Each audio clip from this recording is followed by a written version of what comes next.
Bonjour! L'épisode d'aujourd'hui s'adresse aux ados.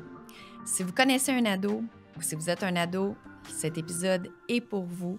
Ceux qui connaissent un ado, partagez l'épisode le plus possible. Eh bien, j'ai décidé de faire quelques épisodes spécifiques simplement au sujet des ados. Pourquoi? Parce que j'ai beaucoup de demandes, beaucoup de gens me posent des questions spécifiquement pour les ados. Donc, autant pas seulement, en fait, pas seulement des parents, il y a des ados qui me posent des questions, qui m'écrivent sur les différents réseaux et c'est quelque chose de nouveau pour moi. Avant, ça n'arrivait pas, mais cela fait maintenant 2 écoles secondaires qui communiquent avec moi en lien avec les ados et l'anxiété. Donc, je vais commencer avec l'épisode d'aujourd'hui pour démêler c'est quoi l'anxiété, essayer de vulgariser le sujet le plus possible pour rendre ça plus clair et partager au moins 1, 2 ou 3 astuces qui peuvent être aidantes à utiliser maintenant. Donc, je dis c'est quelque chose qui n'était pas arrivé tant auparavant, c'est que c'est la première fois en fait que des écoles secondaires me disent en fait, je ne savais pas que c'était autant que ça, puisque pour que la direction communique avec moi, c'est pas seulement 1, 2 ou 3 étudiants que ça concerne. Parce que l'anxiété, c'est pas nouveau. Des jeunes qui vivent l'anxiété par rapport aux examens, j'en ai eu plusieurs, ou l'anxiété de performance. Mais là, ce qu'on me nomme, c'est de ne pas aller à l'école parce que c'est trop inconfortable et pas parce qu'il y a un examen. De ne pas aller à l'école parce qu'ils vivent de l'anxiété, juste de retourner à l'école, d'aller parmi les pairs, ça devient tellement anxiogène que certains étudiants ont de la difficulté à se rendre à l'école, donc vont manquer l'école. Et pour moi, à mes yeux, c'est une nouvelle problématique et je crois que c'est quelque chose qui est possible de résoudre. C'est officiel que ce n'est pas facile, mais je souhaite de tout mon cœur qu'au moins cet épisode et tous les épisodes que je vais faire au sujet des ados, que ça puisse aider. Et si ça aide un ado qui écoute le podcast, bien, je vais être vraiment heureuse puisque cet épisode aura eu sa raison d'être.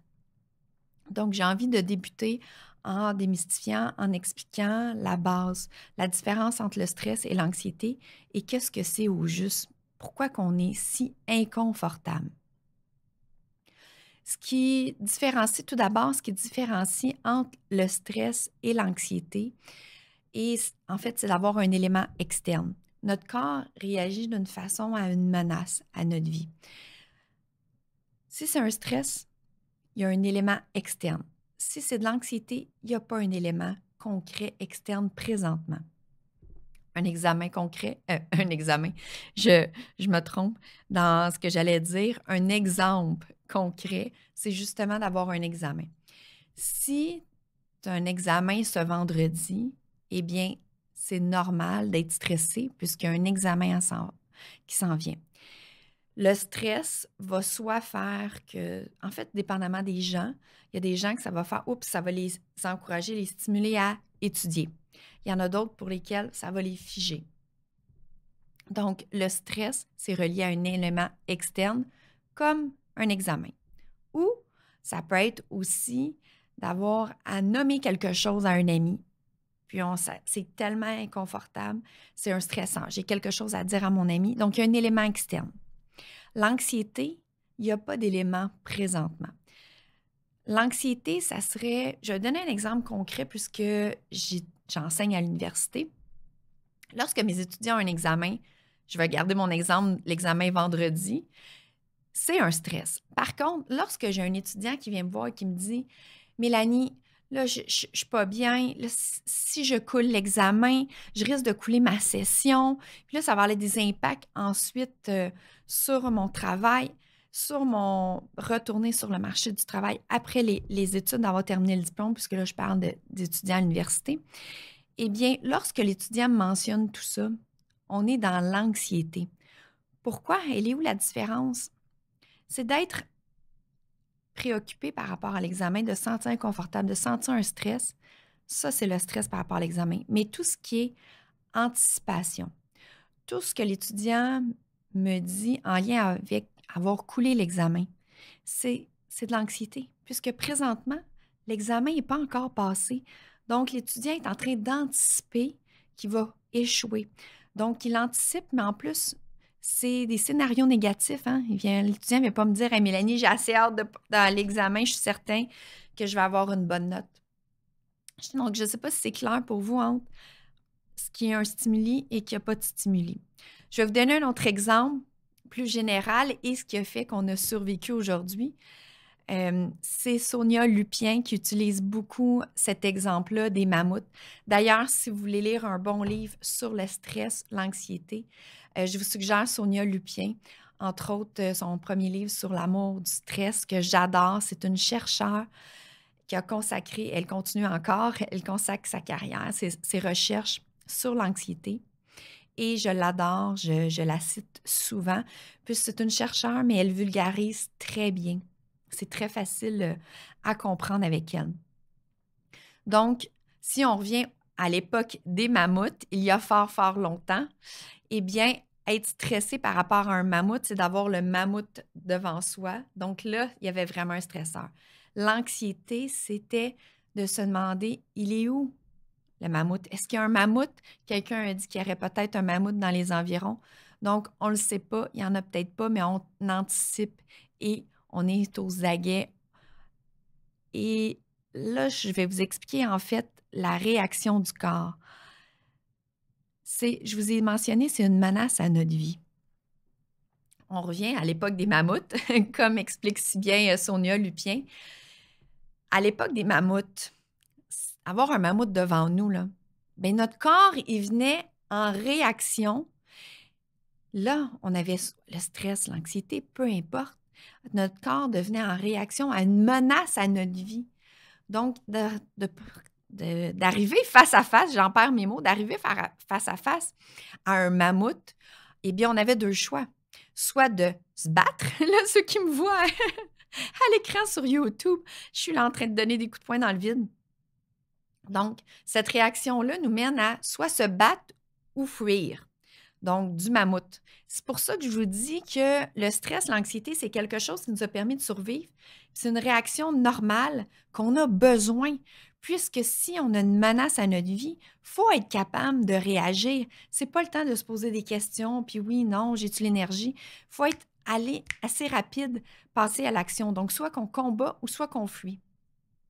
Aujourd'hui, bien évidemment, on ne rencontre pas de mammouth. Par contre, si quelqu'un rentre présentement dans le studio avec un fusil, bien, ça va être une menace à ma vie. Je vais devoir réagir rapidement, soit battre ou fuir. Donc, si vous gardez ça en tête, que le stress, l'anxiété, on va rester avec l'anxiété, que l'anxiété, c'est une menace à ma vie, imaginez c'est quoi les réactions dans notre corps, puisque ce qu'il faut, c'est soit être capable de battre ou de fuir. Donc, notre rythme cardiaque s'accélère. Il va battre de plus en plus fort. Nos muscles vont être de plus en plus oxygénés pour devenir de plus en plus forts. Ça me fait penser, vous avez sûrement déjà entendu une histoire de quelqu'un, par exemple une femme qui a voulu sauver son enfant, que son enfant était sous la voiture et que là, elle a soulevé la voiture pour pouvoir sauver son enfant. Eh bien, moi, je vous confirme que je n'ai pas la force de lever une voiture. Par contre, si mon fils serait sous une voiture ou mes deux petits cœurs d'amour, Abigail ou Alison, c'est certain que j'aurais la force, puisqu'il y a une menace à la vie. Et là, on vient avec une décharge d'adrénaline. Donc ça, si vous avez déjà entendu ça, c'est possible, c'est très possible. C'est sur l'effet d'une menace à notre vie, ou comme dans l'exemple, c'est l'enfant d'une mère. On devient très fort pour justement réagir. Donc, gardez cette image-là. Donc, les muscles s'oxygènent pour pouvoir avoir de la force, soit pour battre ou s'enfuir, donc courir rapidement. Le cœur qui s'accélère.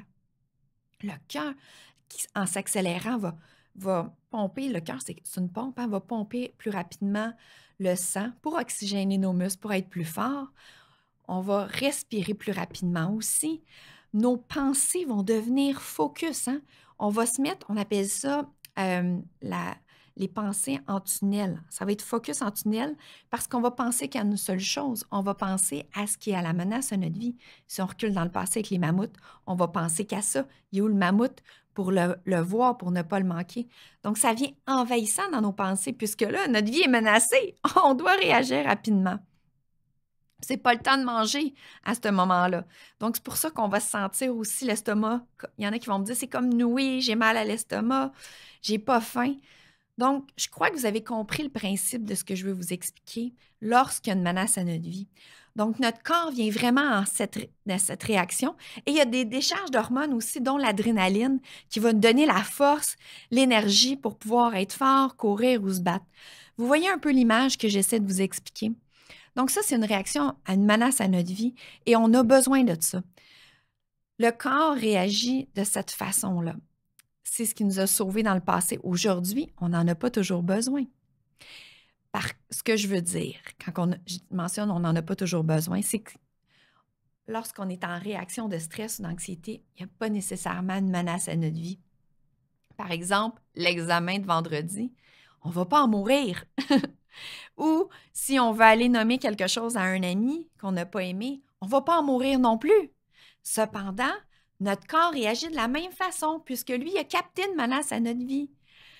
Donc, notre cerveau, lorsqu'il capte une menace, soit réelle ou perçue, réelle, s'il y a quelqu'un qui rentre présentement dans le studio avec un fusil, ma vie va être menacée pour de vrai. Cependant, d'avoir un examen vendredi, ce n'est pas une vraie menace à notre vie ou d'avoir à vouloir mentionner quelque chose. Par contre, notre cerveau ne perçoit pas la différence. Il tombe tout de suite dans une réaction, une menace à notre vie. Et là, dans ces moments-là, c'est très demandant au niveau de l'énergie. On est fatigué par la suite, puisque ça prend beaucoup d'énergie à notre corps de fonctionner de cette façon-là. J'espère que c'est beaucoup plus clair pour vous, c'est quoi une réaction au stress ou à l'anxiété. Pourquoi notre corps réagit comme ça? Pourquoi qu'on devient tendu dans les épaules, les muscles? Là, ceux qui me voient sur YouTube, je me touche le dessus des épaules. On vient comme crisper les mâchoires, pas les, on a juste une mâchoire, la mâchoire tendue. Donc, c'est pour ça. Est-ce que c'est plus clair maintenant pour vous si d'avoir un examen, vous vous sentez comme ça? Puis aussi, je n'ai pas parlé du sommeil, mais ça peut affecter notre sommeil. Parce que là, on est préoccupé. Hein? Quand je disais la pensée tunnel, là, qu'on pense seulement au mammouth, mais l'examen, c'est ce qui va prendre la place dans notre tête. Ou d'aller à l'école et d'avoir à voir quelqu'un qu'on ne veut peut-être pas voir. Peut-être qu'on vit de l'intimidation. Aujourd'hui, je ne parlerai pas de l'intimidation. Je n'entrerai pas dans les détails, mais c'est quelque chose qui peut être très générateur de stress ou d'anxiété qui fait qu'on ne voudra pas aller à l'école. Donc, comme je dis, je n'embarquerai pas dans l'intimidation dans l'épisode d'aujourd'hui. Je veux vraiment rester plus seulement au niveau de l'anxiété, qu'est-ce que c'est exactement. Donc, ça va peut-être vous aider à comprendre comment vous vous sentez. Pourquoi c'est si inconfortable? Puis en passant, moi qui est infirmière clinicienne et psychothérapeute, moi aussi j'ai envie du stress et de l'anxiété. Ça me fait la même chose. Donc moi aussi, je dois le gérer. Et on le veut. On veut l'anxiété et le stress, comme je vous ai dit, parce que c'est des signaux d'alarme pour nous dire qu'il y a quelque chose qui se passe. Et là, ce qui peut être aidant, je vais juste prendre une gorgée d'eau. Puis pour ceux qui voient à l'écran, vous allez voir ma bouteille d'eau. C'est ma bouteille d'eau que j'avais apportée quand j'étais allée en Afrique. Et c'est très cocasse parce que pour moi, ça m'aide. En fait, ça fait partie de mes trucs pour m'aider à gérer mon anxiété. Ma bouteille d'eau d'Afrique, pour ceux qui savent que j'avais été en Afrique dans la savane avec les animaux. C'est l'endroit où est-ce que j'ai vécu la première journée dans la savane avec les animaux. C'est la première fois que j'ai vécu une crise de panique de ma vie. J'enseigne le stress, l'anxiété, les crises de panique à l'université. Je l'ai appris dans mes livres. J'enseigne ce que je suis en train de vous mentionner. Je l'enseigne à mes étudiants, je l'enseigne à mes clients. Mais la première fois que j'ai vécu une crise de panique, j'ai capoté. Je me sentais tellement pas bien. Je pensais vraiment que j'allais mourir à ce moment-là. Cette bouteille d'eau-là, c'était ma bouteille d'eau que j'avais avec moi durant tout mon parcours, mon cheminement que j'ai fait en Afrique, dans la savane avec les animaux. Et à ce moment-là, oui, parfois, c'est vrai qu'il y avait des menaces quand même. On était dans la savane avec les animaux. C'est sûr qu'il y avait j'avais des gens avec moi pour assurer la sécurité, mais quand même, il y avait une certaine menace, beaucoup plus que présentement être assis dans le studio. Et lorsque j'ai des situations que je sais qui vont me rendre anxieuse, dont la première fois que j'avais fait un épisode de podcast, qui, moi, connaissait rien dans les podcasts, et que je suis embarquée comme ça dans l'aventure, puisque maintenant, je me sors le plus possible de ma zone de confort, puisque je sais que ça m'apporte quelque chose de nouveau. Eh bien, à mon premier épisode de podcast, j'avais amené ma bouteille d'eau. Puisque cette bouteille d'eau-là, pour moi, me ramène au fait que ma vie présentement n'est pas en danger. Donc, je vous ramène à maintenant comment on peut gérer notre stress, notre anxiété, par exemple, pour un examen ou d'aller à l'école. Et si vous aimez cet épisode, si vous trouvez que c'est aidant, je vous encourage à le mentionner sous la vidéo et à la partager. Et si vous voulez que je fasse d'autres épisodes en lien, que ce soit pour d'autres trucs, d'autres conseils, écrivez-moi là, ou écrivez-moi soit sous la vidéo ou écrivez-moi personnellement. Ça va me faire plaisir et je ferai d'autres épisodes. Donc, ce qui est important, c'est d'être capable de reconnaître que présentement, on vit de l'anxiété, qu'on ne se sent pas bien. Et c'est très inconfortable. Hein? Moi aussi, lorsque j'en vis, je trouve ça très inconfortable, je ne me sens pas bien, même si ma vie n'est pas menacée. Donc, je vais me mettre à avoir des pensées d'inquiétude. Par exemple, pour mon premier épisode de podcast, moi, la veille, je me disais, je voulais annuler, en fait. Je voulais annuler le podcast puisque je me disais, je suis qui, moi? J'avais toutes sortes de pensées de, je connais rien là-dedans, j'ai jamais fait ça. Je suis qui, moi, pour donner un épisode de podcast? Je voulais tout annuler, c'était tellement inconfortable. Eh bien là, j'ai appelé une amie, puis elle m'a dit, Mélanie, voyons, t'enseignes à l'université, tu donnes des cours, tu fais des conférences. Il n'y a rien là, faire un podcast dans un studio préenregistré. Et là, elle m'a ramenée dans la réalité et m'a fait prendre conscience que c'était juste de l'anxiété que je vivais. Et à ce moment-là, donc d'avoir conscience que nos pensées, c'est juste notre cerveau qui nous joue des tours pour pouvoir nous faire éviter la situation. Pourquoi je dis qu'il nous joue des tours? Parce que ce n'est pas une vraie menace à notre vie, que ce soit l'examen ou de vous rendre à l'école. Il n'y a pas de vraie menace à la vie.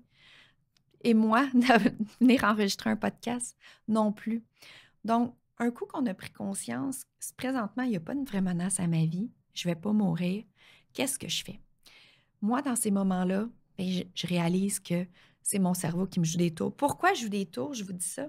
C'est parce que notre cerveau est vraiment bien fait. Hein? Il est fait pour nous protéger et pas nous laisser aller vers des situations qui peuvent nous mettre en danger ou nous faire souffrir tout simplement. Et moi, de m'imaginer qu'enregistrer un podcast, si je ne suis pas à ma place et que c'est souffrant, mais mon cerveau, c'est pour ça qu'il me fait penser d'annuler, tout simplement. Annuler, pourquoi m'infliger ça? Mais au fond, lorsque j'ai réalisé que c'était de l'anxiété, cet inconfort-là, c'était de l'inconfort de sortir de ma zone de confort. C'était de l'inconfort de vivre quelque chose que je n'avais jamais vécu. Donc, c'était pas une vraie souffrance. Donc, je vous fais part de ce que moi je vis puis comment je le vis pour pas juste vous donner une liste de symptômes d'anxiété. Je veux vous expliquer aussi ce que ça fait, ce que ça me fait. Puisque peut-être qu'il y en a qui, en m'écoutant, qui vont se reconnaître, qui n'ont peut-être même pas aucune idée qu'ils vivent de l'anxiété, mais avec l'exemple de ce que ça fait dans nos pensées, nos croyances qui nous amènent, ou dans notre cas, ce que ça nous fait vivre, va peut-être réaliser que c'est de l'anxiété. Donc, ce que je fais dans ces moments-là, pour ma part, et ça peut être ça aussi que vous pouvez utiliser de votre côté. Vous pouvez avoir un ou une bonne amie à qui vous lui dites, écoute, moi, j'ai envie de te parler de quand ça va pas, puis tu me dis si c'est de l'anxiété, si c'est pas la réalité et que c'est moi qui est en mode de réaction pour m'aider à me ramener. Ça peut être ça, utiliser là, ce truc-là. Moi, je l'utilise. Avec mes amis, ça fonctionne puisque mon cerveau, je suis capable de partir dans ma tête, moi aussi, et alimenter tout ça et vivre de l'anxiété. Donc, je vous ai parlé de ma bouteille d'eau, qui pour moi est un exemple, quelque chose qui m'aide. Vous pouvez l'utiliser, ça aussi, la bouteille d'eau. Vous pouvez amener une bouteille d'eau à votre examen.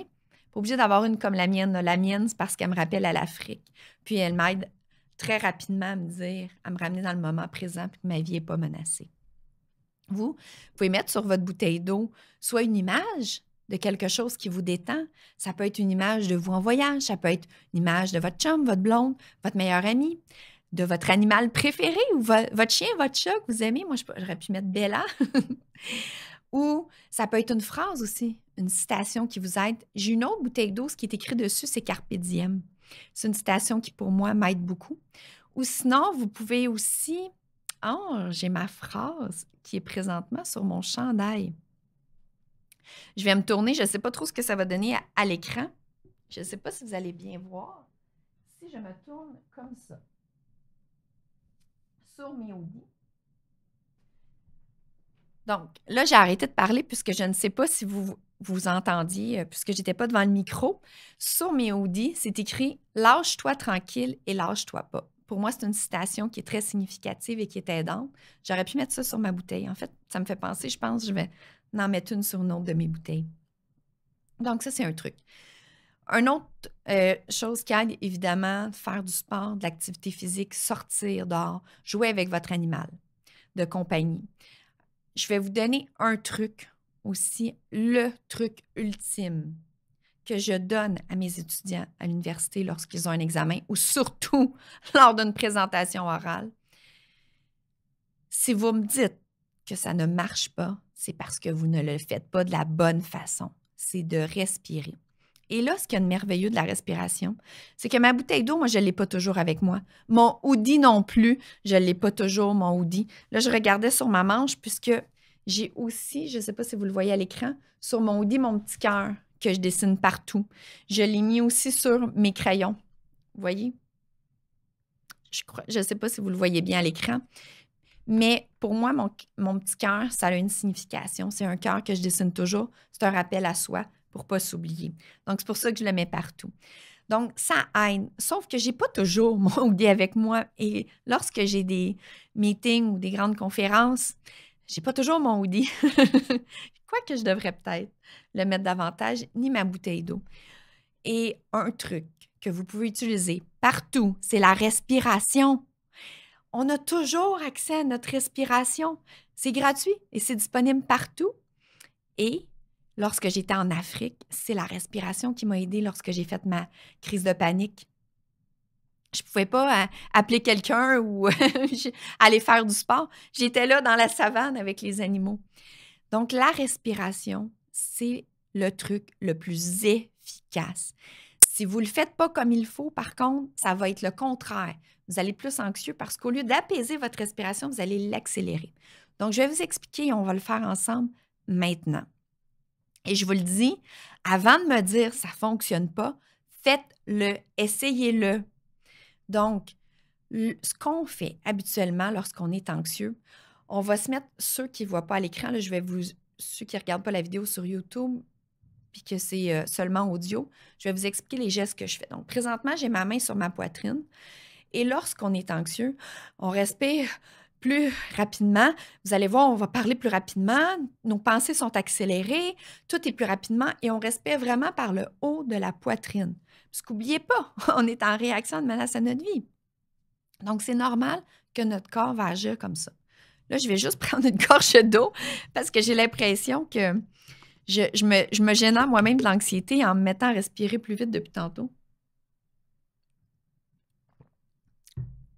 En passant, de boire une gorgée d'eau, ça aide aussi à apaiser l'anxiété, puisque lorsque je bois une gorgée d'eau, mon corps physiologiquement va s'apaiser. Puisque sinon, si ma respiration est aussi accélérée, je risque de m'étouffer. Donc, vous voyez, notre corps est vraiment bien fait. Donc, ce qu'il faut, c'est vraiment respirer par la bédaine. Donc, on met notre main sur la bédaine. Moi, je mentionne, là, mettez votre main sur votre bédaine. Faites-le présentement là, en m'écoutant. Là. À part si vous êtes en train de conduire, là, mettez votre main sur votre bédaine. Et là, on inspire le plus possible en gonflant notre ventre. Ensuite, on expire en dégonflant le ventre. Là, moi, j'essaie d'exagérer le plus possible. Mais même si j'exagère le plus possible en gonflant mon ventre, là, je ne viens pas avec un ventre énorme, énorme, énorme que les gens se demandent qu'est-ce qui se passe avec elle. Ce que je veux dire, c'est que ça, là, vous pouvez faire ça dans le meeting, en rencontre, pendant votre présentation orale. Vous pouvez avoir votre main sur votre ventre. Vous pouvez le faire en classe, pendant que vous prenez l'autobus, dans une salle d'attente, à l'épicerie. Il n'y a personne qui va remarquer que vous respirez. Il n'y a personne qui voit ça. Ça ne se voit pas. Mais c'est super important de mettre votre main sur votre ventre. Maintenant, je vais vous expliquer comment ça, que ça fonctionne aussi bien que ça, la respiration, lorsqu'on le fait de la bonne façon. Premièrement, lorsque je vous ai dit, amenez votre main sur votre ventre, puis gonflez, puis concentrez-vous sur votre ventre et gonflez votre ventre le plus possible. Lorsque je fais ça, eh bien, au lieu d'avoir les pensées, vous savez ce qu'on parlait tantôt, là, ce qui est dans notre tête, qui nous préoccupe, l'examen, je vais-tu couler l'examen, ça va être quoi les questions, qu'est-ce qui va se passer? Au lieu d'être à toutes ces pensées-là qui nous spinent dans la tête, ou si je vais à l'école, qu'est-ce qui va se passer? Je ne sais pas qu'est-ce qui vous rend anxieux d'aller à l'école. En fait, s'il y en a quelques-uns qui veulent me le partager, partagez-le moi. J'essaierai de faire un épisode spécifiquement sur ça. Si c'est demandé, si c'est ce que vous voulez, je le ferai. Donc, présentement, par rapport à l'examen, c'est ce qui vous préoccupe, ce qui vous empêche de dormir. Ou là, vous êtes devant l'examen même, puis là, vous dites, oh mon Dieu, si je coule, qu'est-ce qui se passe? Pendant que vous faites ça, vous n'êtes pas concentré à lire les questions. Donc, ça se peut que vous faites des erreurs juste parce que vous n'avez pas bien lu la question. Donc, là, pourquoi je vous amène à focusser sur votre main et sur le ventre, c'est qu'au lieu d'être dans ces pensées-là, c'est juste de l'anxiété, c'est pas un fait, c'est pas la réalité qui se passe présentement, eh bien, ça vous ramène dans le ici maintenant, dans le présent. J'ai mon livre ici, là. Je vais prendre mon livre. Au lieu d'être dans si je coule, si je passe pas l'examen, je vais faire ici comme si l'examen. Voyons, le livre, c'est mon examen. Me ramener dans le ici maintenant, ma main sur mon ventre.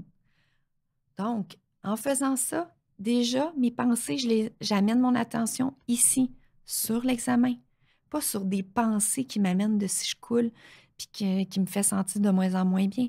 Donc, je reviens dans le ici maintenant. Je risque de mieux lire les questions, mieux les comprendre. Ensuite de ça, en respirant par le ventre, en gonflant le ventre le plus possible, c'est au niveau de notre corps qu'on va apporter des changements pour se calmer. Eh bien, on va auto-réguler notre respiration. On va diminuer notre rythme cardiaque. Donc, on appelle ça la cohérence cardiaque. On va apaiser le tout. Au lieu que ça soit accéléré, on va respirer plus lentement. Et aussi, ce que je dis, la cohérence cardiaque, c'est que notre corps, notre cœur et notre respiration vont avoir un rythme qui est synchronisé beaucoup plus lent. Ça va être beaucoup plus apaisé. Donc, juste en gonflant et en dégonflant, en expirant, en inspirant et en expirant lentement, en gonflant le maximum. Si vous l'avez fait avec moi, vous avez vu, j'ai pris quelques secondes et c'est important pour apaiser notre respiration. L'autre élément important, c'est que lorsqu'on gonfle notre ventre au maximum, eh bien, il y a le relâchement du diaphragme qui, lui, fait un très beau travail qu'on aime. Il y a les sécrétions d'autres hormones dans notre corps qui vont envoyer un signal à notre cerveau, en fait, entre autres, sérotonine, endorphine, qui sont des hormones du bien-être et du bonheur, qui vont envoyer un signal à notre cerveau. On se calme. Il n'y a pas de menace à notre vie. Donc, physiologiquement, notre corps va s'auto-apaiser si on respire de la bonne façon. Et là, je vous encourage à pratiquer la respiration le plus souvent possible, puisque plus souvent vous êtes habitué de le faire, plus souvent plus vous allez être efficace lorsque vous allez vous sentir pas bien, anxieux, ça va être de plus en plus efficace. Et pourquoi attendre d'être très anxieux et de se sentir très inconfortable ou même paralysé parce que ça paralyse, c'est souffrant, l'anxiété, ça fait mal. Mais pratiquez-vous à le faire plus souvent et vous allez voir, ça va vous permettre d'enlever une certaine pression. Ça va vous permettre de vous détendre davantage. Pourquoi pas le faire plus souvent, le matin quand vous levez, juste avant de quitter pour l'école, le soir, pas le matin, je l'ai déjà mentionné, excusez, le soir avant de vous coucher. Ça peut être à ce moment-là aussi. Ça va peut-être vous permettre de mieux dormir. Et un autre petit truc que j'ajoute à cela, que je mentionne à mes étudiants juste avant la présentation orale, on fait les respirations, on en fait minimum 3, 4, même 5. Et tout de suite après, on relâche les épaules et la mâchoire. Donc, là, ceux qui me voient à l'écran, là, moi, je bouge vraiment mes épaules. Il n'y a personne qui va faire, voyons, qu'est-ce qu'elle fait avec ses épaules. Comme si on veut se détendre, là, en fait. Et la mâchoire, je fais juste comme, j'essaie d'expliquer ce que je fais. Je relâche comme la mâchoire. Comme ceux qui me voient à l'écran, là, je me vois sur la caméra, c'est vraiment bizarre. Donc, comme on ouvre la mâchoire pour relâcher, ça peut vous faire rire en me voyant, tant mieux, ça va vous détendre. Eh bien, ça, c'est pour détendre les muscles, puisque lorsqu'on est anxieux, on vient tendu au niveau en haut du dos, les épaules, et la mâchoire. Moi, en tout cas, ça me fait ça. Je serre beaucoup la mâchoire, je serre des dents. Donc, juste ça. Et là, je vous ai donné beaucoup d'explications, mais si vous faites seulement 3-4 respirations, relâchez les épaules et la mâchoire, ça va prendre 1 minute, 2 minutes à peine. C'est vraiment pas long. Faites le test. Expérimentez-le. Expérimentez la respiration et partagez-moi vos commentaires si ça a été efficace ou pas. Et je souhaite de tout mon cœur que cet épisode va avoir amené plus de clarté. À vous, mes chers ados, je pense aussi à mes nièces, mes petits cœurs d'amour que j'aime, Alison et Abigail, qui sont aussi adolescentes et qui ont essayé ces trucs-là, qui, elles aussi, m'ont dit que ça a fonctionné. Mais faites vos propres tests. Essayez-le par vous-même. Et si vous avez d'autres trucs, n'hésitez pas à partager la vidéo. Donc, partagez pour aider le plus possible les ados. Et vous, chers ados, si vous avez des choses à me partager, des inquiétudes, d'autres éléments, d'autres sujets que vous aimeriez que j'aborde, juste pour vous, ça va me faire un grand plaisir. Écrivez-moi. Sur ce, je vous souhaite à tous d'essayer la respiration. Essayez-le, testez, faites une expérience de ce que je vous ai mentionné, qu'est-ce qui est aidant pour vous. Et je vous souhaite une magnifique journée. À bientôt.